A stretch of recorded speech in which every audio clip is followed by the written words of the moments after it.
सीताराम जय सीताराम ओ सीताराम जय सीताराम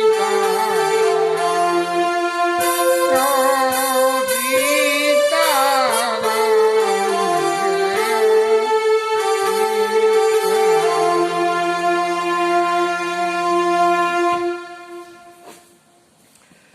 कपि कर हृदय विचार दीन मुद्रिका दारितवा जनु अशोक अंगार और दीन अरस उठ कर गयू। सीता जी की तपश्चर्या की व्याख्या में बैठे बीत जात निस्जमा, बैठे बैठे बीत जाती है, शयन नहीं करती हैं। तपश्चर्या के जीवन को गुजारने के लिए निश्चित रूप से आहार भी कितना लेती होंगी इसका विस्तृत प्रत्यक्ष वो नहीं है। तो ऐसी स्थिति में जो शरीर की स्थिति थी, हनुमान जी ने जब मुद्रिका डाली तो मुद्रिका डाल के और सीता जी ने उठ के उस मुद्रिका को ग्रहण करी है। जो बैठे बैठे नीचे हर वक्त अपनी गर्दन झुकाए झुकाए निज पद दिए नैन मन, अपने पैरों में तो नैन झुका लिए और राम जी के पद कमलों में लीन कर दिया अपने नैन को और अपने चित्तों को। देखे अपने पैर और दिखे राम जी के पैर। ऐसी स्थिति में से उठ के और उन्होंने उनकी वो तपश्चर्या स्थिति भंग हो के और उन्होंने उठ के अंगूठी को उठा लिया। और उस अंगूठी को उठाने के बाद में सीता जी की जो मनस्थिति है उसका वर्णन करते हुए गोस्वामी जी कहते हैं,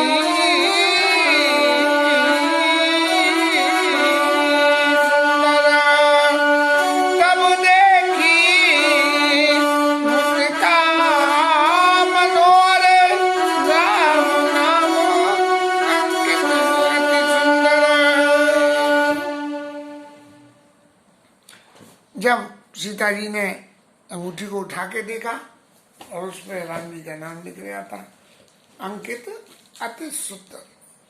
वो राम का नाम जो उस पर लिखा हुआ था वो अति सुंदर तरीके से लिखा हुआ था, जो सहज सांसारिक रूप में नहीं होता होगा, ऐसा समझना है। और चकित चितव मुद नी पहचानी,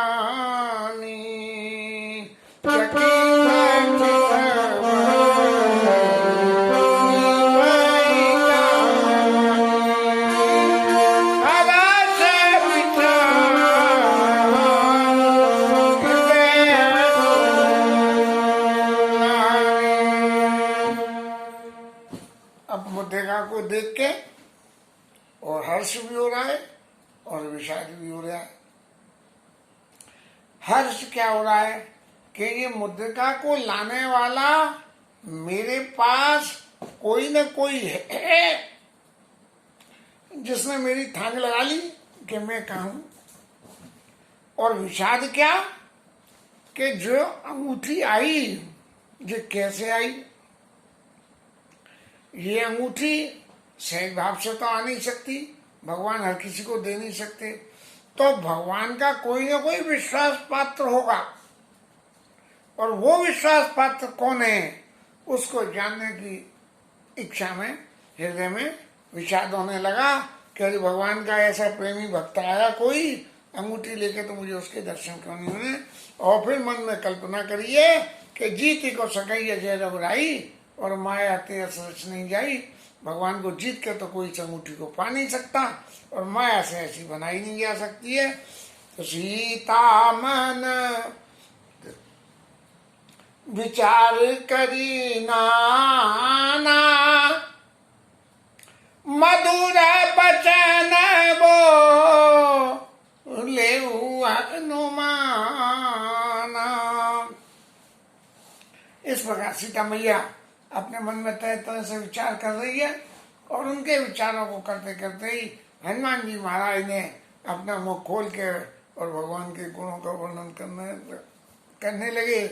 कोई दूसरा सेवक होता तो ऊपर बैठ के क्या बोलता, अरे मैया जी अंगूठी तो मैं लेके आया हूं, अभी रुक जा, मैंने छुपा हुआ था। नहीं, हनुमान जी सदा सदा भगवान राम के सेवक हैं, और सारी क्रियाओं का गुणगान भगवान के लिए होता है। तो रामचंद्र गुण बढ़ने लागा, और सुनता ही सीता कर दुख वागा, सुनता ही सीता कर दुख वागा। भगवान के गुणों का वर्णन करने लगे। अब गुणों में क्या कही होगी, बड़े प्रतापी हैं, बड़े जी हैं, बड़े वो हैं, लेकिन भगवान के गुणों के वर्णन में विनय पत्रिका का एक पद जो बाबूजी को भी बहुत प्रिय था और मुझे भी है, उसकी 2 लाइन गाते हैं।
हनुमान जी महाराज ने ऊपर बैठ के ऐसे ही कोई भगवान के गुणों की चर्चा करी होगी कि हे प्रभु मेरे ऊपर अपने वो हाथ कब रखोगे,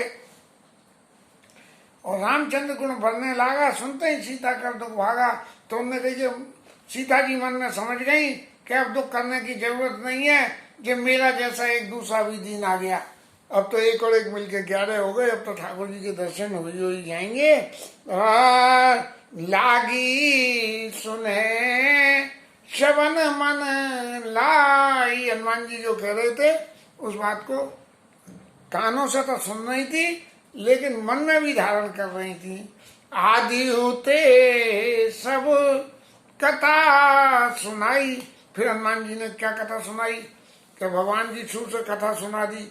अब ये कथा महाराज कहाँ से सुनाई होगी, ये तो राम अनंत अनंत गुण अमित कथा विस्तार, और सुने आश्चर्य न मानिए जिनके विचार। तो ये हनुमान जी महाराज हैं, ये तो भगवान राम की कथा इनकी रग रग में बस रही है। तो हनुमान जी महाराज तो जहाँ राम जी का ध्यान करें, जहाँ से कथा याद आ जाए वहीं से ही सुनाई। तो आदि होते सब कथा सुनाई। अब जन्म से लेकर सुनाई, या जनकपुर के लीला के आगे की सुनाई, या राज्याभिषेक के को भवन की लीला सुनाई, और या मुनियों के आश्रम की। और यह सुग्रीव के मिलन से, जहाँ से हनुमान जी से मिले हैं, किष्किंधा कांड की वो लीला सुनाई। तो ये हनुमान जी महाराज जाने और हमारे गोसाई जी महाराज जाने, हम जैसे मूर्ख क्या जाने इस बात को। तो सब नाम तजे कथा सुनाई। अब सीता मैया को चैन नहीं पड़ा, तो बोली कि जिसने भगवान के गुणों की कथा सुनाई है, कई सो प्रकट होत किन भाई। अरे भैया तुम प्रकट क्यों नहीं होते हो, जो छुप छुप के क्यों? अरे हम और तुम तो एक ही है, राम जी के भगत हैं, इसलिए महाराज जब आप सामने आ जाओ। तब हनुमंता निकट चल गया और फिर बैठी मना विस्मय भयऊ। अब सीता जी के मन में जो है हनुमान जी पास चले गए और फिर वही भ्रम की लीला शुरू हो गई। कैसे कि जैसे रावण यति का वेश बना के आया था और थोड़ी देर पहले रावण जी कह के आए कि तब अनुचरी करूं पन मोरा, एक बार भिलो कि मम ओरा, एक बार बस देख ले। तो कहीं कि रावण ने ही तो बंदर का रूप बना के रामचंद्र जी के गुणों का वर्णन करते हुए मेरे पास आने का प्रयास नहीं किया। तो फिर बैठी मना विस्मय भयऊ, कह रहे मन में बड़ा विस्मय हुआ कि ये तो फिर एक बार तो पहले धोखा हो चुका था और अब ये दोबारा धोखा होने का नंबर आ गया। लेकिन जब हनुमान जी ने कहा प्रत्यक्ष सामने आके कि राम दूत में माँ तू जान की, मैं राम जी का दूत हूँ। अरे दूत तो ऐसे तो कोई भी बन जाएगा। तब हनुमान जी ने क्या कही, और सत्य शपथ करुणा निधान की, मैं भगवान राम की शपथ लेके कहता हूँ। बस अब जब भगवान राम की शपथ का शब्द सामने आ गया तो इसका मतलब प्रभु जरूर रक्षा कर रहे हैं, जब भी तो उनके मुख से ये निकल रहा है कि यह मुद्रिका माँ तुम्हें आनी। फिर मैं भगवान राम की शपथ करके कहता हूँ कि हालांकि ऊपर से ये फेंकी गई है, लेकिन फिर भी मैं इसको लेके आया हूँ। ये मैं शब्द हनुमान जी को इसलिए जोड़ना पड़ा कि माता जानकी को ये भरोसा हो जाए। नहीं तो हनुमान जी ये भी कह सकते थे कि माता ये अंगूठी राम जी ने मेरे द्वारा भेजी है, तो फिर ये कल्प विकल्प शुरू हो जाता कि राम जी ने भेजी है या कोई और माया है। इसलिए यह मुद्दे कामा तुम्हें आनी, और आपसे पहचान कर दीनी राम तुमको से दानी, तुमको ये क्या बोलते हैं, तुमको ये गवाही के स्वरूप, तुमको ये एविडेंस के स्वरूप जो है ये तुमको देने के लिए मुझे लेके भेजा है। नर अब जानकी जी मैया ने ये तो सुन ली, हनुमान जी ने ये शपथ ही कर दी है और शपथ करके सबरी बात हो गई है। तो इससे आगे की बात ही पूछ लो। भैया तुमने सभी कथा तो सभी सुना दी, और लेकिन ये तो बताओ कि ये नर और बानर का संग कैसे हुआ। तो इसका मतलब हनुमान जी ने जो कथा सुनाई थी रामचंद्र गुण बढ़ने लगा, तो वो कथा किष्किंधा कांड की नहीं थी, उससे पहली थी कथा, और बाद की कथा का तो मतलब नहीं होता है। तो क्या हुआ होगा कि वो जो हनुमान जी ने कथा सुनाई होगी वो भगवान के जन्म से लेकर विवाह तक की कथा सारी सुना दी होगी। जन्म की कथा तो जानकी जी को तो आदि शक्ति है इसलिए पता थी। विवाह की कथा प्रत्यक्ष रूप से जानकी जी ने लौकिक जगत में लौकिक चरित्र करते हुए अपनी आंखों से दर्शन किया था, इसलिए सीता जी को सहज भाव से ये विश्वास हो गया कि ये रामचंद्र जी के दूत हैं। तब उन्होंने पूछ ली कि नरबा नरई संग कहो कैसे, और कई कथा भई संगति जैसे। तब हनुमान जी ने किष्किंधा कांड की लीला को सुनाया कि ऐसे ऐसे हमारा जो है राम जी से सत्संग हुआ है।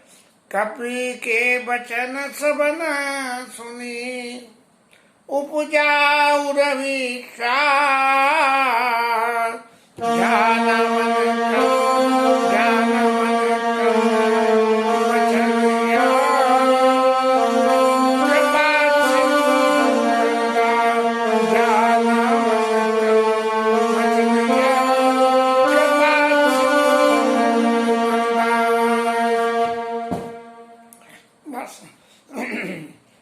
हनुमान जी वचनों को सुन के जानकी मैया के हृदय में ये हो गया कि ये जो व्यक्ति मेरे सामने आया, चाहे वानर रूप धर के आया हो कोई भी हो, लेकिन ये भगवान का दास है।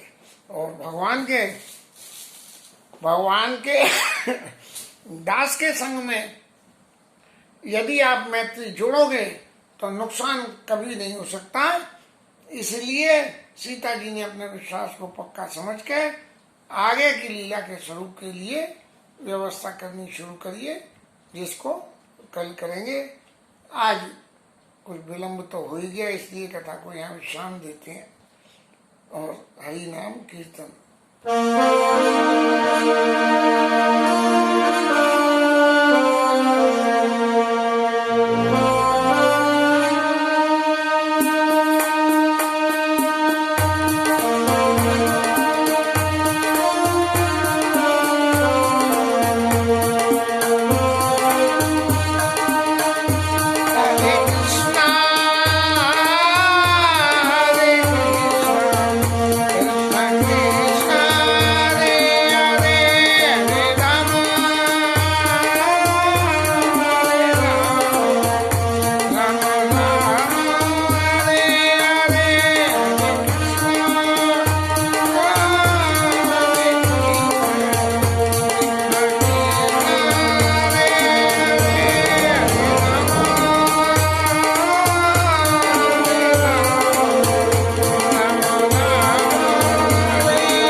श्री राजा रामचंद्र भगवान की जय, पवन सुत हनुमान की जय, उमापति महादेव की, श्री राज धरण की जय, श्री राधा रानी जय जय।